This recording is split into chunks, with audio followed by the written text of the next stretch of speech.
Hello, welcome back to the Masonic Roundtable, a weekly program where Masons from around the world get together to talk about Masonic news and opinions in a friendly and social manner. As a reminder, the thoughts and opinions expressed here are solely opinions of the participants and do not represent any Grand Lodge statements or positions. Make sure you keep your conversations open for the public and on the level. To interact with us, we love seeing you live every Thursday night over on Facebook, YouTube, and everywhere else. And we love seeing the chats, so feel free to chat in, more especially tonight. And remember, your chats may and probably will show up on the show. Let's see. And if you can't catch us live, catch us in the replay or in your favorite podcasting app. You know me. My name is John Ruark. I'm a past master of the Patriot Lodge, number 1957 in Fairfax, Virginia. And next up for his introduction, Worshipful Jason Richards. Hey everybody, Jason Richards here, past master of Vacation Lodge number 16 in Clifton, Virginia, and member of Lafayette Lodge number 79 in Zanesville, Ohio. Glad to be here. Glad to have you. Glad to have you. As always, want to give special love to the patrons who support the show. You guys are amazing and keep us going for many, many years. Patreon.com/the Masonic Roundtable. If you want to chip in and help out, free Masonic education. See what I did there? Mm. Nice. Awesome. Awesome. Well, thank you very much from the bottom of our hearts. Tarot card of the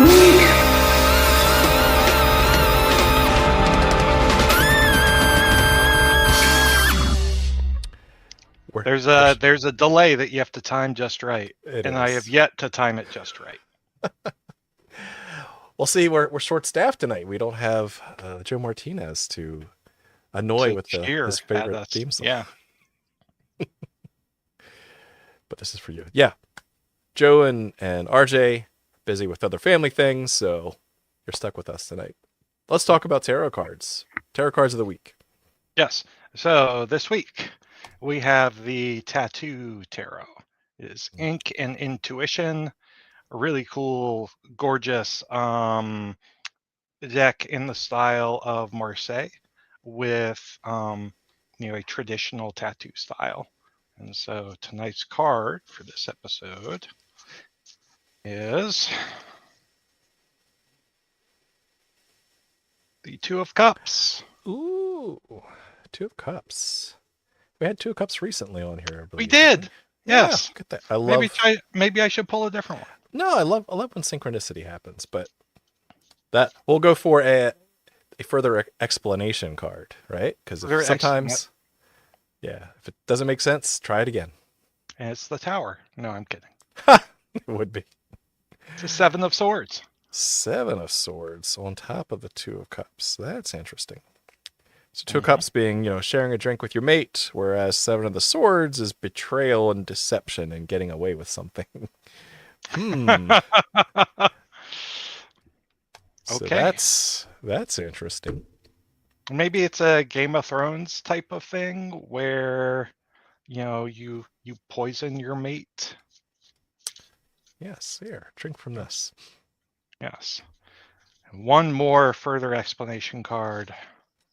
All right, let's see it. Is the Sun. And all happy endings. Yes, everybody's happy about the betrayal. It's a 3-act play in 3 cards. I love it. Oh, I love it. Methinks the Queen doth protest too much. Interesting. Which is very very much akin to setting up for this episode because we were expecting a few more folks tonight. So this will be fun. Arg, we have been betrayed. Nice. So while we were planning on talking about grand annual reports, we thought it'd be better with a little bit more variety from different jurisdictions. And so we're going to do a pivot. We're going to do a live pivot. And if you are now listening in, now's your time to jump into the chat because it's an open mic night. It's not just any open mic night. It's from darkness to mic. I like it. From darkness to open mic? From darkness to an open mic. right? So tonight, anything goes, right? This is kind of like an AMA or just more of an open conversation. What's on your Masonic mind? That's what we want to know tonight. So we can just nerd out, because we're trying to think about, since Joe and RJ couldn't be here, what are some other things going on in the Masonic world? What are some other things going on, in our Masonic lives? And while you think of some ideas, one thing that's kind of interesting, and I'm actually going to try and recruit you live on the show, Jason. Okay. Not for an appended body. Don't worry. Your wallet is safe. Your George Costanza wallet. I want my marriage to be safe as well. Yes, indeed. Is there's an interesting. I got a text message from the worshipful master, current sitting master of the Patriot Lodge, who's looking for volunteers, and it's not your usual type of fundraising event for the lodge. It's not pancake breakfast. It's not a dinner. It's not some sort of like raffle thing. We're not selling any raffles for guns. Doing win a date with a TMR host. Well, I'll call the worshipful master right now and let him know you're out. Because for one reason, like my wife wouldn't pay for that. Yeah, all I'm imagining is that scene in Groundhog Day where they're doing the bachelor bidding, and this little old lady's like, "I got 2 quarters." Sold for 2 quarters. Let's see. No, the fundraising idea is that here in our Northern Virginia area, right around, I don't know, 4th of July time frame, couple weeks before, you start seeing these shipping containers pop up all over the area, usually brightly painted yellow ones, selling fireworks. And apparently they have deals with nonprofits because it is a short-term, they have a short-term labor need, right? Just for that small season, they're looking for anyone to kind of help staff the booths. And so as a way to recruit nonprofits, they'll also give a cut of the sales for that day to the nonprofit. Okay. I think that's great. Everyone wins. Fireworks and your nonprofit gets to get a little bit Until somebody blows his hand off. Well, like some drunk kid. Like, look at me, I've got an M80 that I bought off the Freemasons. Not in safe Virginia, right? Yeah, you can buy all your little snakes that you want. We don't have the good fireworks, but your little poppers that you throw at your friend's feet. Snap. Yeah. But these so he's looking to staff a couple hours, about 4 or 5 hours over the span of per day before, leading up to, and a little bit after 4th of July. And that way you spend a little bit of time, you sell some fireworks, and the lodge gets to benefit off of it. And the closer you get to 4th of July, everyone's lining up to these things. So I could see some actual good ROI for the lodge's time to be invested in there. So throwing that out there, okay. Jason, you and I should pick some time and just hang out and throw the little snap poppers at each other in the box. So, I'll consider it. You'll consider it. I got the whole agenda, or the whole, whatever it's called, the sheet of times and dates. It'll have to be after baseball season. Indeed. Yeah. All right. So looks like it's quiet out there. So, John, well, if you're just joining us, make sure you chime in the chat. I'm going to put a little banner down here just to remind anyone who's joining us late to drop their idea in the chat. But go ahead, Jason. What's on your mind?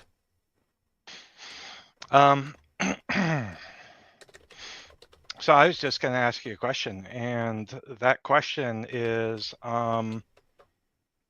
tell me about your favorite lodge that you've ever visited. Ooh, ever visited? Ooh, now that's interesting. So 3 come to mind, but for different reasons. Let's see if I can organize my thoughts on the fly here, because there's the lodge building, there's the fellowship, and then there's the history. And those are 3 different units that, I think, deserve to be called out individually. So the building one, it's kind of interesting. I mean, other than the obvious, I'm going to try and go away from like, the Grand Lodge building in Philadelphia or any of those Masonic monuments and icons. There's a Tuscan Lodge 360 out in St. Louis.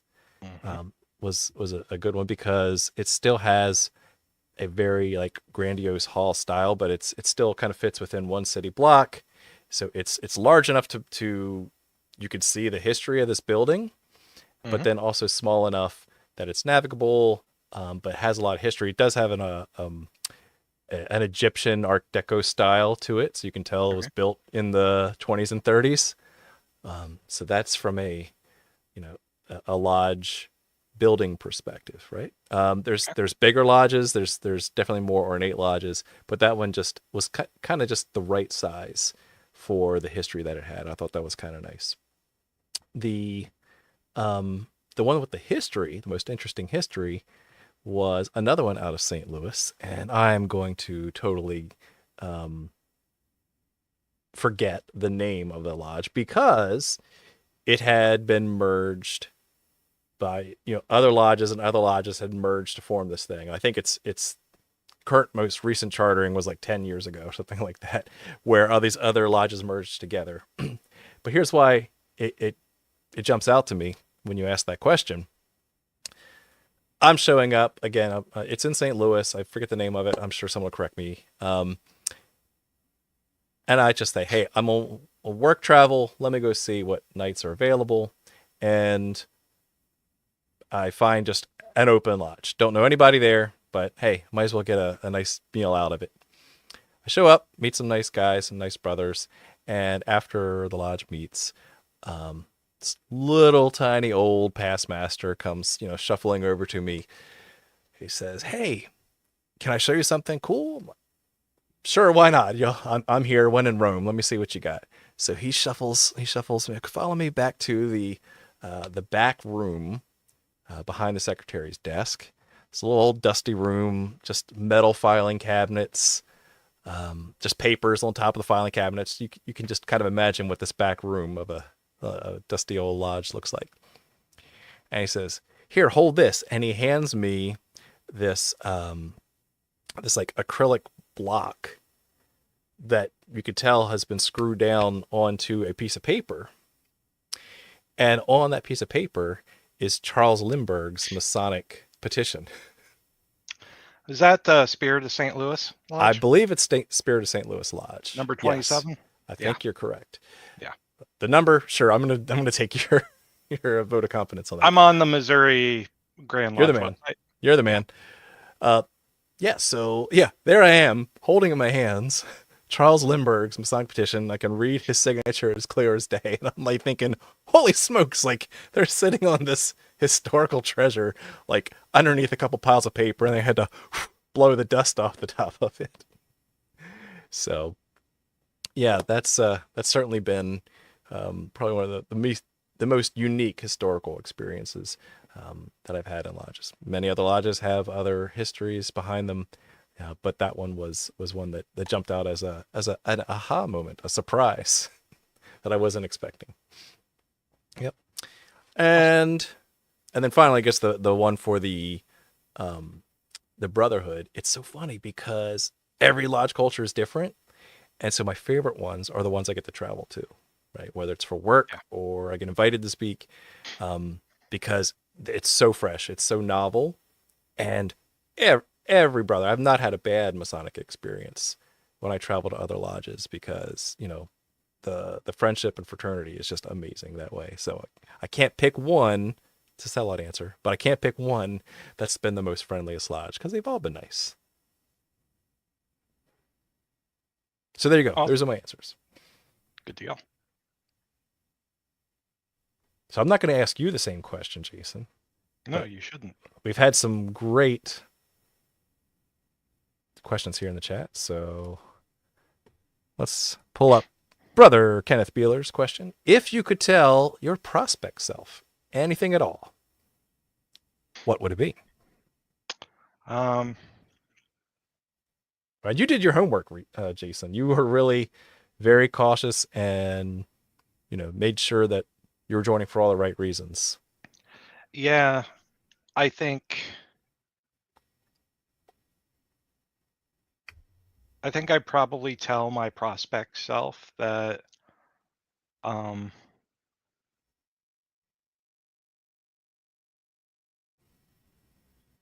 I think I'd probably tell my Keep it prospect safe. self Keep it to, PG-13. yeah, working on it. I think I'd tell my prospect self to, not put Masonry up on a pedestal. Just because it is an organization that purports to be enlightened, you need to give grace to brothers in their failings, and hope that they will give you that same grace. So you had like rose-colored glasses kind of coming in. Yeah, I think I really idolized Masonry and the brethren in the organization, and I was like, this is amazing, and these are legitimately good, genuinely good people, and that is absolutely the case. Yes. But it doesn't mean you're going to like everybody. It doesn't mean you're going to get along True. with everyone. And so I think I held Masonry to too high of a standard, especially in my first couple of years. Interesting. Yeah. So set the bar low so you can trip over it, right, and enjoy it without coming in with high expectations. It's more so just be more of a realist and less of an idealist. Mm-hmm. Yeah. Interesting. Good one. All right. Do you want to pick one for me? Yes. What we'll borrow from Brother Tessier. What Masonic gift you've received has meant the most to you?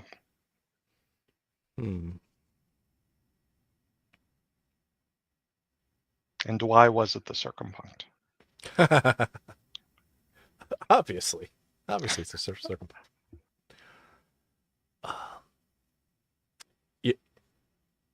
I'll tell you that you do something that I really like, because We're not supposed to talk about that. Oh wait, live on this air. is a PG related show.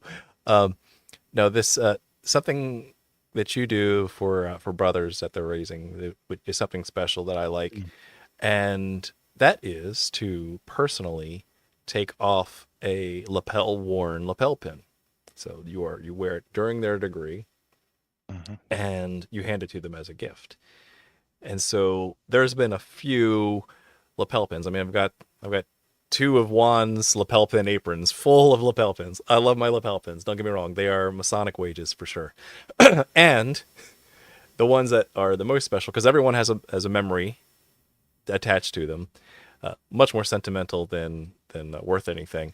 But then there's the few of them that I can remember when and how a handful of brothers gave this to me, and with delight in their eyes, and says, hey, I really want to give you this. Here's what this. Then they walk through all the symbolism that might be in their lodge lapel pin. So, you could say aprons and skulls and all this other cool stuff, but it's so weird. It's like those little small things really seem to stand out more at top of mind as far as leaving the memorable type of Masonic gift. How about you? Anything come to mind on that one?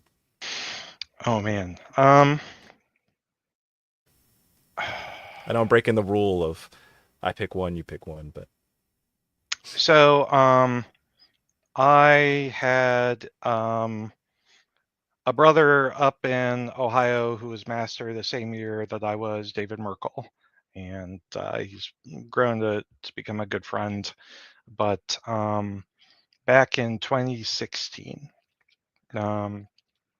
before, or it might have been early 2017 when we were both master, he gave me a tour of the Zanesville Masonic Temple, which was the lodge, building, and room where my grandfather and my grandfather's brother, and most likely my great grandfather, were all raised.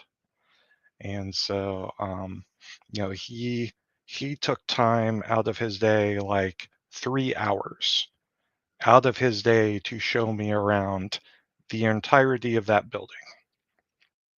This is the same building that burned to the ground in 2020, 2021. And so, that's, those are experiences and pictures and memories that, like, are just things that I'll never get again. And so just having someone take the time to understand why a place means so much to me, and just give of his time to take me through that, I think that's probably up there with one of my most treasured Masonic gifts. Nice. Love it. Okay. So since I threw off the ordering process, You gonna ask me another one? do I have to I mean, ask we you? could each answer the questions that we pick. So why don't you pick a question and then we'll go through it. All right, this will be a fun one. Brother Tessier, mixing it up. Worst Masonic experience. We can't do all of Patrick's questions. Such a banger, though. Worst Masonic experience. Like, I feel like I don't want to answer this one. That's true. It could be personal. Could be you don't want to throw too much shade or dirty laundry. No, Can I you think give context or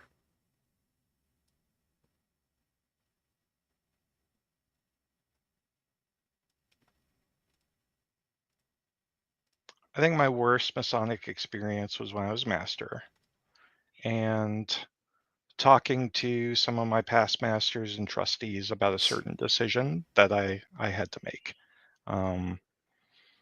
Grand Lodge, in some ways forced my hand, but at the same time, I did what I felt was morally right, and it pissed a lot of people off and had some fallout and blowback, and I just kind of, I've moved on to essentially a new lodge,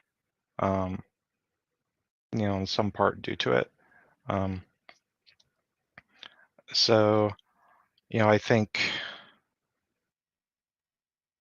doing what you feel is right and then getting the absolute stuffing kicked out of you for it, yeah. especially in a Masonic setting, that that was my worst Masonic experience.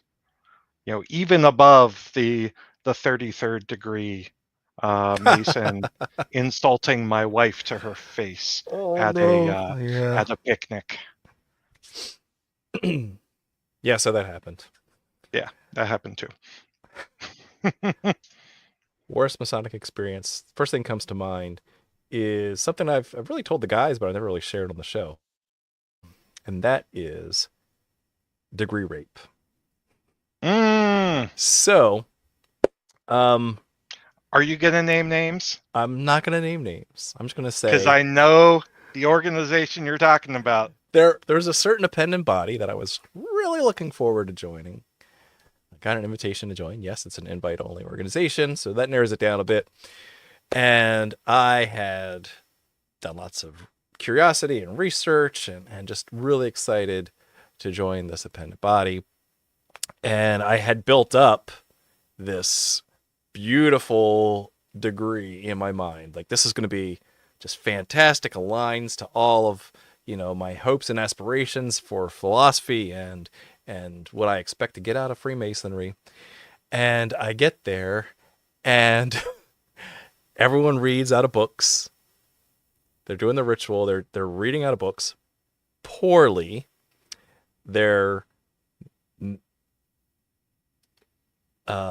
trying to interpret words from another language in a very poor Southern drawl and pronouncing them horribly.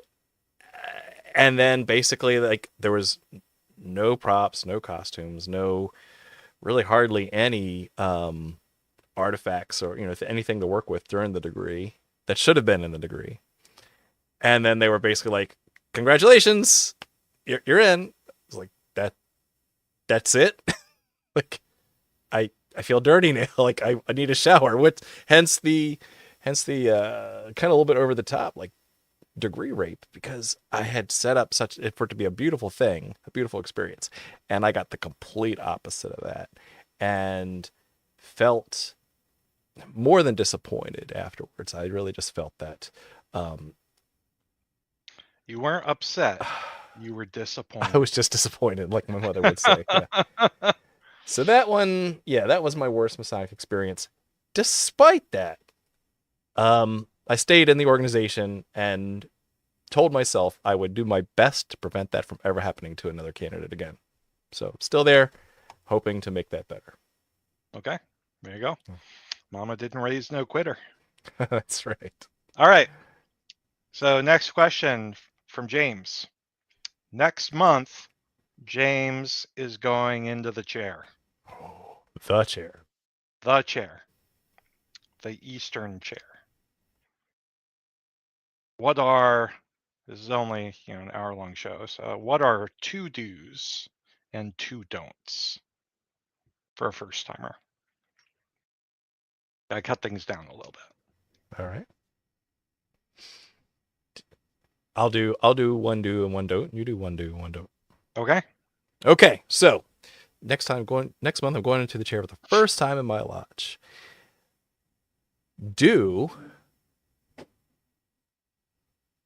plan, right? Do plan ahead, knowing that it's not going to change, or that it will change, right? That the best laid plans are not going to survive first contact with the enemy. You're just going to do your best, but having First no contact plan. with the past masters. How about it? Like I said, the enemy, but I repeat myself. But that doesn't excuse you from having a plan, and just realize you're only going to get about half of those things done. And that's okay, right? If you shoot for the moon and get halfway there, that's great. 1 don't is don't do it all by yourself. It's human nature to, if you're the leader, to just say, you know what, it'll just be easier if I just do it myself. You don't have the mental energy, the time, and all that to do everything by yourself, right? So just trust your brothers, do a fair assessment of what their skills and abilities are, and then trust that they'll get them done. And then pivot if they don't.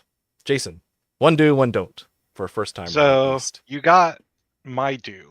Oh, sorry about that. So my new do. I like your new do. Oh, thank you. It's great. You're just jealous because I still have hair. So I would say, do what is right, and do it without an ego.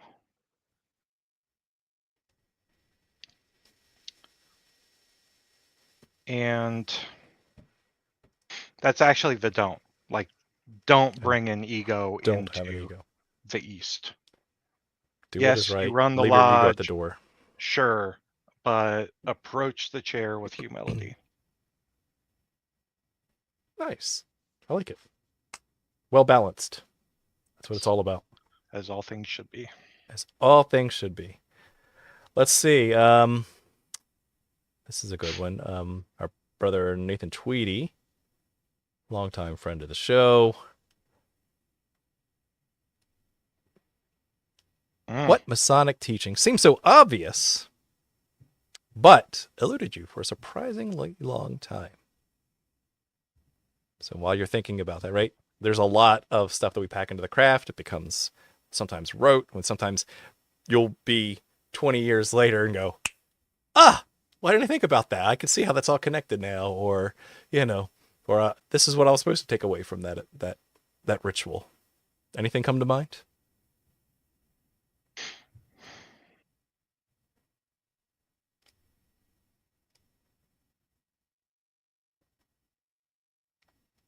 What Masonic teaching seems so obvious, but eluded you for a surprisingly long time?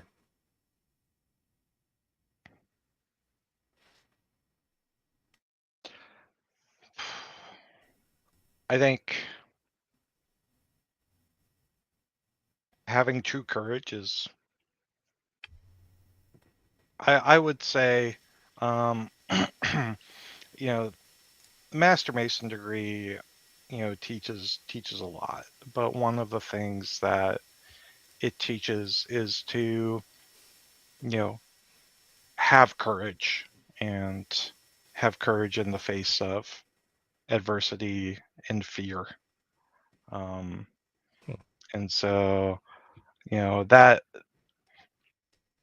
I approached, and I've talked a lot about this over the past couple episodes. I approached Masonry with a lot of fear, that like Masonry would change me, haha.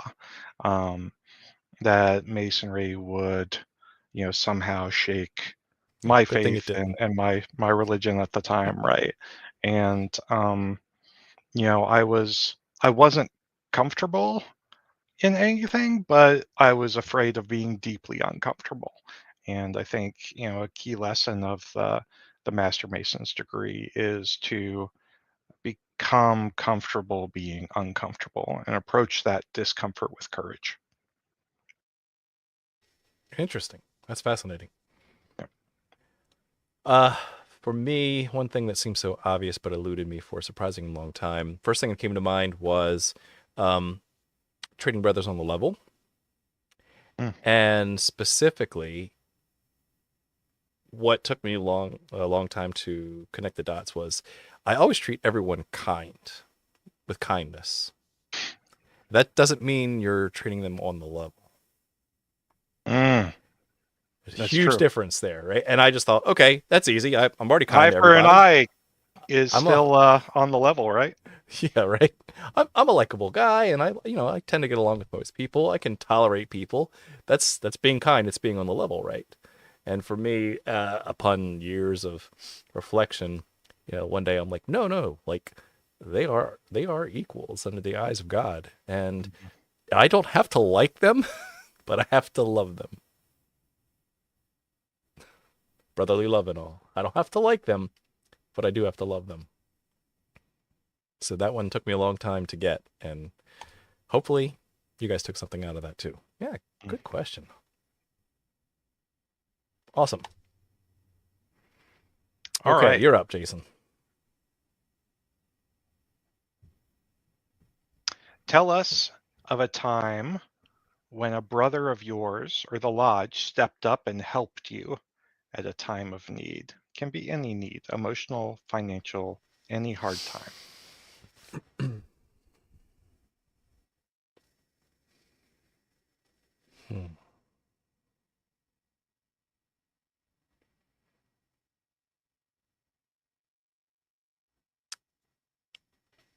First thing that comes to mind on that one was the year I was in the East, 2013.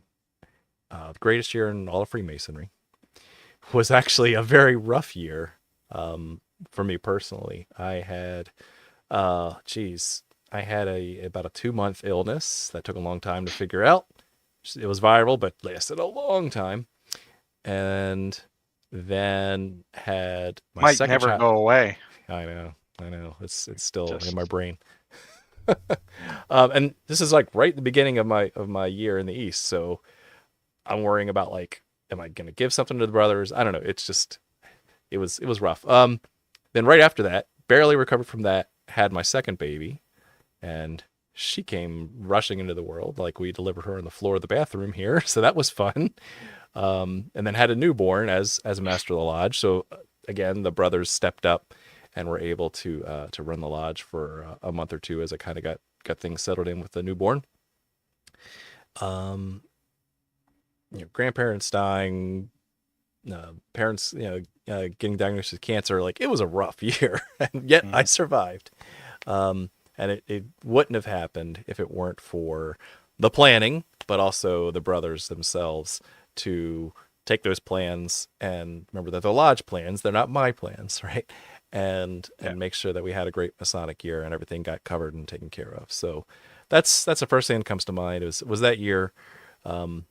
Was an uphill battle, but we did it. And when I say we did it, I mean we did it, not I did it. So how about you, Jason? What's your answer to Andre's question? So, I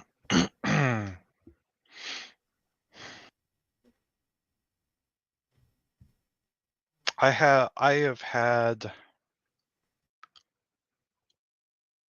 a lot of brethren support me through my journey.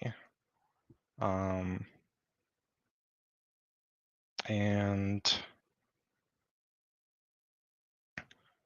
like I can't necessarily nail it down to one instance, but there are brothers that I've called at 1 a.m. because things are hard.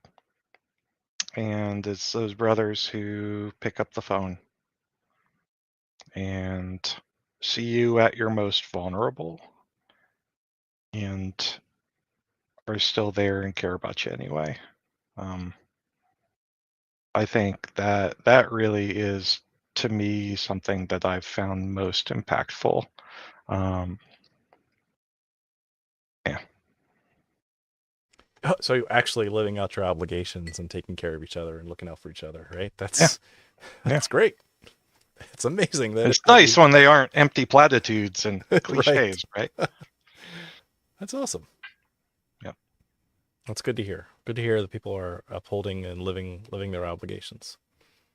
Mm-hmm. All right. Let's see. Next up, is it more important for our ritual to be perfect or profound?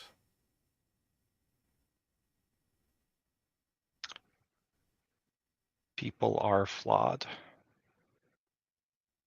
The ritual can be said perfectly and still lacking in the delivery. I would prefer ritual be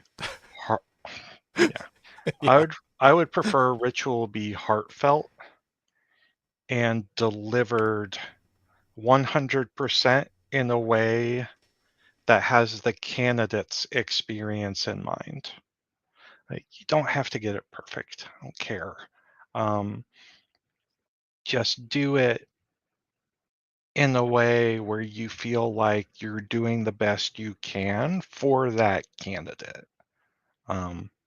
Because it may be, one of the most profound experiences of his life.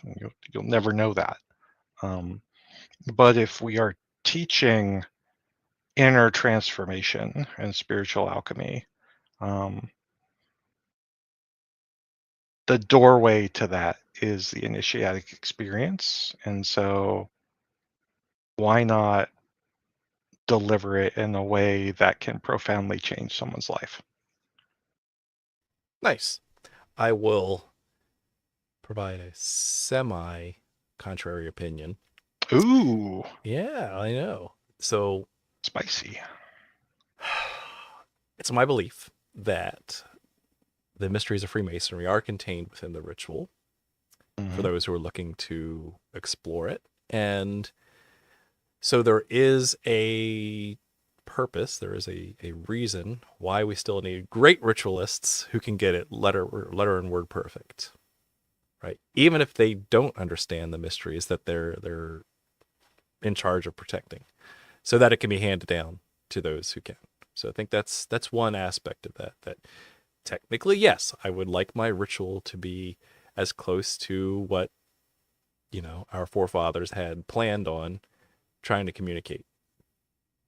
I will change the word profound to present, meaning like living in the moment, being right here.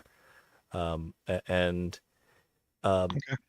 one thing that comes to mind is we had Brother Chad Kopinski come on talk about acting and Freemasonry, and that's where I learned method acting from John Aston, also known as Gomez Adams, and so that was a great experience. But I learned that acting is, the candidate, as Gary says, the candidate will never know if it's not word perfect or not. It's first time hearing it, right? And they're not taking notes. It's not recorded, so you'll be fine. Exactly. But to make that profound initiatic experience, it would be great if we could be literally, to the best of our ability, saying those words as if we were saying it for the first time, right? Not robotic, not just because we practiced, but that you are having that conversation to that candidate right then, right there, as if it's the first time that ritual's ever been said, right? That's how you get the profound aspect of Masonry. And so I want to kind of piggyback off of that for a second, John. Mm-hmm. I think yes, being present, I think is super, super important. When I was learning the Fellowcraft degree lecture, like one of the things that stuck with me because Don McAndrews taught me that lecture. Nice. One of the things that, that stuck with me was, he's like, okay, at some point, you're gonna know you really know it when your mind starts to wander off and you start thinking of like the groceries you need to get at the grocery store. And so Nice. the process of learning something, especially when it's mouth to ear,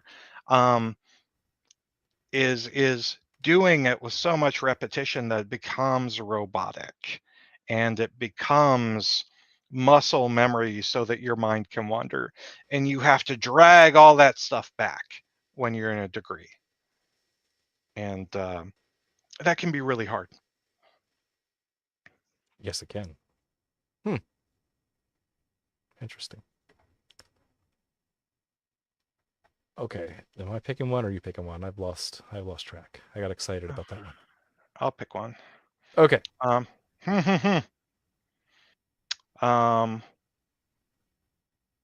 What is your favorite appendant body that you've joined? What's your favorite color? Green. Blue. Oh, No, wait. bunch of nerds. Where's that one? I want to post that up here, or you can. Yeah. There we go. Been around the Masonic block, pun intended. Favorite concordant or appended body you've joined. Additionally, which degree? Interesting. Wow, it's like trying to pick your favorite kids, right? I mean, I have a favorite. Well, that's true. You also have a least favorite. It's the same one. It's one kid. Yeah, that makes it easy. Oh, geez. I kind of like them all. No, explicitly, like the SRICF is the one that floats my boat for the esoterics, for the Christian mysticism, for the research, and having the degree system's beautiful. I'm not going to call it any specific grade there, but that's been my jam over the past couple of years, because it's given me little things to think about and explore, both philosophically and with my faith. So that's my favorite appendant body that I've joined over the years. And I probably would have given you a different answer 10 years ago, but that's where I'm at right now. Mm-hmm. How about you, Jason? So, Brother Andre, I have to say, I haven't joined many appendant bodies. I've focused. I got a petition right here. Let me get that for you. Yeah, I will stuff that where the sun don't shine. The fact of the matter is, like, I don't have a lot of time to devote to Masonry. That is not a petition. Oh, sorry. So you don't have a lot of time. That is a book that you recently got as a gift. So RJ would be so proud that you flashed it up on the screen. Um, I don't have a lot of time, and so I have to be very, very specific and very kind of. I have to be very prescriptive in what I do in Freemasonry, and so I've really only joined 3 or 4. Like Joe jokes about like booting Sun Card for like the green bean, comments. I will Uh, actually ban him right now. we found your button. We found that one Yeah, button we can push. yeah. No, so I've originally I was thinking like York Rite because I was interested in the overtly Christian aspects of Freemasonry. Um, I have to come down on the side of SRICF as well. Hmm. Um, 2 for 2. it's a body devoted to research, and it aligns with my current interests, which are esotericism and occult studies and Rosicrucianism. So there's a lot of mystical Christianity in there, and it gives me an avenue to continue to learn and produce like papers and presentations on stuff that I'm like reading anyway. And so it's a good way for me to get it gives me the most benefit for the least amount of time in a way. There you go. You're maximizing your Because Masonic ROI. Oh, there's a show yes, topic right there. there we Ooh. go. Yeah, it's stuff I'm reading anyway. I might as well pull it into a paper or something that I can then present and share with other brothers. Mm-hmm. I'm taking some notes here. It's your turn for a Oh, question. let's see. I guess it is. So this one requires a little bit of thought, a little bit of contemplation. Brother Tweedy asks, okay, do you know or can recall which jurisdictions do we know of that have defined man, in air quotes, or added and will remain a man type clause in their codes? Virginia. So yeah, that's the easy one for us, being both Virginia Masons. We have seen in our Masonic lifetime, the petition. So nothing really changed in the codes, but the petition itself was modified to add in the "and will remain a man" as a clause into the petition you signed to join for membership. Yep. Just it was kind of a rush decision and just kind of came out. And then that was that. And then it's remained on the petition ever since. It hasn't. And this is probably, what would you say, 10 years ago, maybe? Mm-hmm. Yeah. Almost exactly. Yeah. Yeah, because I remember the Grand Master who did it. Mm-hmm. Yeah. So if we're talking about other transgender type issues, I know that I did a quick search. The easiest way to find that answer is to go over to Freemasons for Dummies blog, and I literally Type just in searched. trans. I literally searched in transgender. We have a little bit about the Grand Lodge of Texas had a recent transgender ruling in 2023. Let me see if I can share my screen. Right. So they had one in 2023. 2018, Australian Masons may be considering a transgender policy, and there's probably many more. Yeah, so I didn't sort by date either, but and then UGLE did issue a transgender policy, but it was explicitly allowing it under certain conditions as well. So something to go and check that and research the details there if you'd like.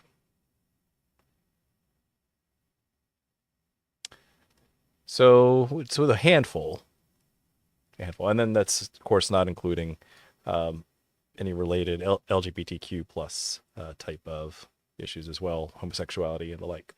There's overlapping things Georgia. as well. Yeah, exactly. Those are Yeah, the other but ones that came we to mind. like listen to, oh goodness, like years 2 to 4 of the Masonic Roundtable. We talked Yeah. about those a lot. That's true. Because it was in the news. It was Yeah, really, quite a bit. yeah, really interesting. Okay. You want to pick one, Jason? Absolutely. Alrighty.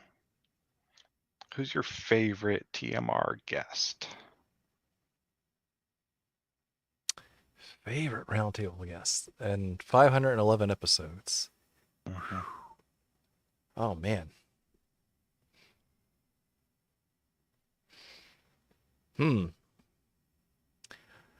My favorite guests in particular are the brothers who you can wind them up and let them go.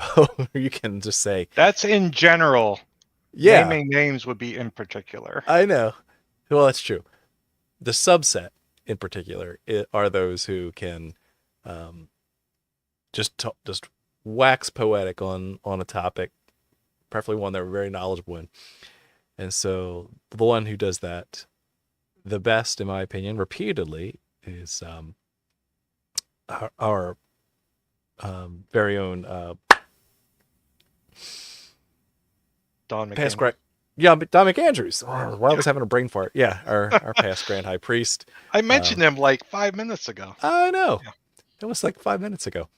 Yeah. So anytime Dominic Andrews is on, it's going to be a good show because you can just point him in a direction and let him go, and he's just a walking Point a mic encyclopedia. at his face, and he just, So that's an he easy takes a answer. breath, and it's time to end the show. Right. Yeah. Because, and of course, it depends on the topic too. But in general, he's a safe bet. I love having him on. How about you, Jason?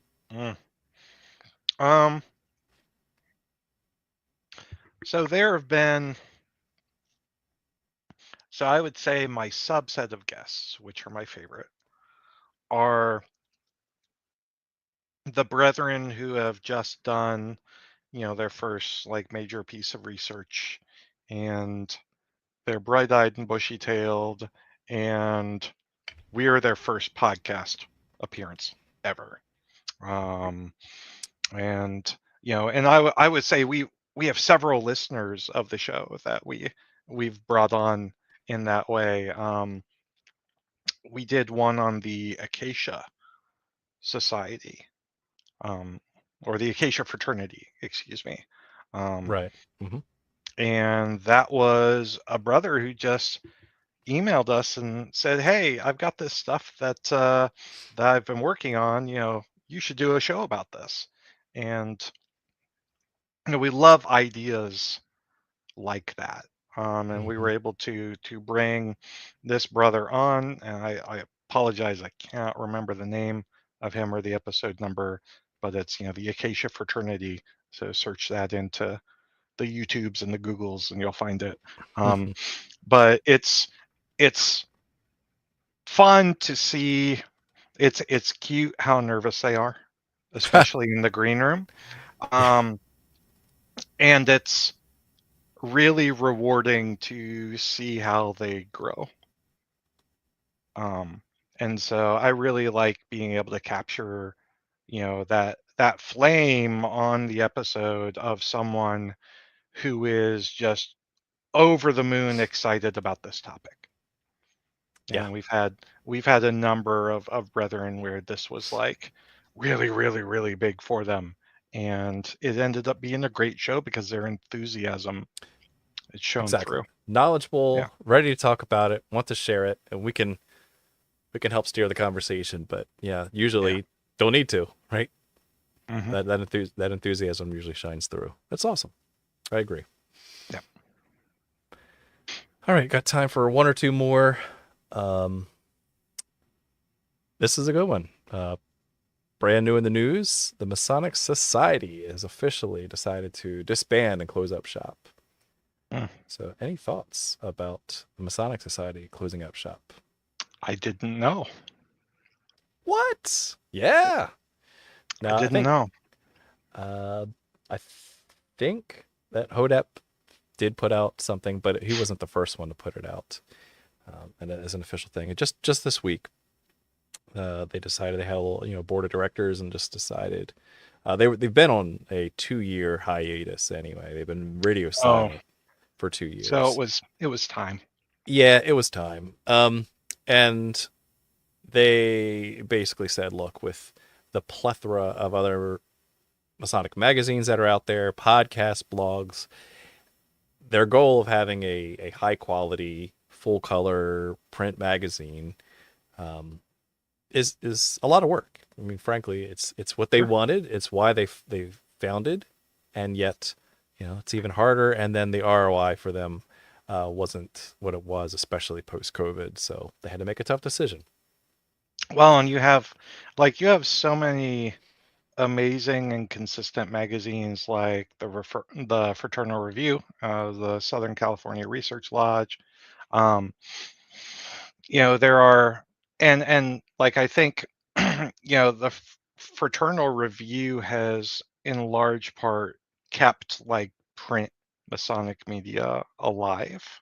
And so they I think have cornered the market in a really, really way where, they have thematic episodes, and the magazine is it's almost more like a podcast or compendium of things about about a certain theme or topic, than it is, a magazine. And I think, you know, it's just hard to, it's just very hard to compete with, you know, TikTok reels and, Yeah, you know, instant how gratification. Yeah. how else you get, your masonry today. Hmm. Yeah. And so I get it. And I think that if you realize that, you're not serving your market, and you don't want to make the changes that would be necessary to make yourself more relevant. I'm not saying that the Masonic Society did this. I'm No. just saying they stood behind their brand. They say we are a print magazine. Hmm. It doesn't make sense for us to be in the market. Right. Then I think that's the right thing to do. 100% the right thing to do. Hmm. You're too kind, Sun Card. All right, you're invited back to the party. You're invited I back to the I barbecue. didn't say that. I didn't say that. My only wish for the Masonic Society would be for them to open source or give away their back collection of magazines, whether they can PDF them or whatever. What comes to mind is Brother Hurd, when he had the Livingstones magazine. Mm, He had a print and a digital version for sale that went on for many, many years. And I think in 2015 decided to close up shop. And as a good faith effort to kind of give back to the craft, was like he gave away the just all the whole back collection, which I've got on my Google Drive. I'm looking at it right now. I have it too. Yeah, because what good does it do to just keep what's left, or keep it there and just say, well, if you didn't get it when it came out 5 years ago, then sorry you missed it, right? Let's try to get those things archived somewhere, if nothing else. So that would be my goal. Fun anecdote. The first time I met Robert Johnson, I mistook him for Robert Hurd. I love your magazine, bro. Yes, that is exactly what I said. And I think RJ was probably like, oh, cool. Cool, man. Thanks, man. Because it's just Robert, and that's just the I way could he see him rolls. doing that. Yeah, exactly. It's like, yeah, thanks, dude. Yeah. Funny stuff. All right, we're at time, but I wanted to save kind of the best question for last, in my opinion, because all these have been bangers. They really have been. So enjoy the conversation tonight. You guys are amazing. And I always like to end with a philosophical one. Back again, Brother Tweedy, making my head hurt tonight. Which working tool do you need to work with or on the most? Which Masonic working tool do you need to work with or on the most? I'm going through them in my head now. Yeah, I've already fixed the Um, level. It took me a couple of years. I finally got the point of that one. So it's not the level for me. So I think um, if I look at my Masonic journey, a lot the first 10 years of Freemasonry for me were really about using NEA's tools. Like I was chipping off some rough corners in my life. I was trying to figure out how to balance my time as a new father. Hmm. Um, and so, I think as I move into this next phase of life, being older than 40 now, and looking at my, staring down my second decade in the craft, um, you know, I think what I'm trying to do is build things up for others. And so I think where I have the most work right now is with the trowel, because like I've had my time in masonry. I've had, you know, I've taken my lumps, and I've been very me focused in a lot of masonry. And now, I have the opportunity, especially over the past couple of years, like I've been focusing on the others part of masonry, and you know, how to really, spread that cement of brotherly love. Um, so that, we, continue to make strong lodges, um, wherever we meet. And some of that is the education stuff, and speaking and sharing ideas with brethren. And some of it's And not. Mhm. yeah, and other stuff is, me showing up with a sword in my hand to Manasseh Lodge. And To tile, I hope. yes, yes, Okay, just want to clarify that. yes. I'm not running anyone through.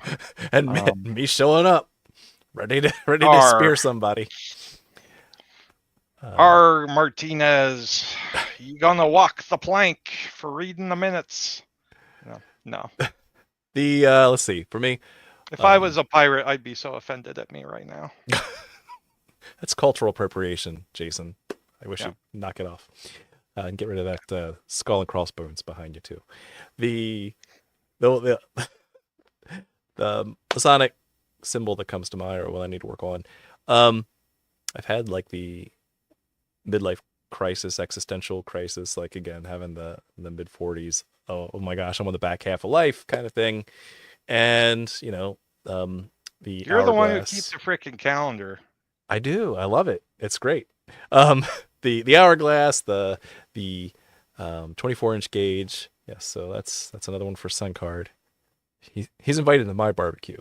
Um, every day could be your last. I've been diving into Stoic philosophy over the past year or two. So, hey, there's only the time that we have left in the world, and what time you are working on right now. Like, what are you doing in the present? So, I continue to work on those so I can balance all aspects of my life. So I'm not taking away from anything, but also maximizing what I can do while I'm here with what I got left. So that's my plan. Wow. Dust off that 24-inch gauge. Let's do this thing. This has been a great show. Loved hearing the questions, the comments, the cheers, the jeers, and all the other opinions that you guys have. You guys are fantastic. We love seeing you every week. And we'll see you next week. And keep searching for more light. Have a good night.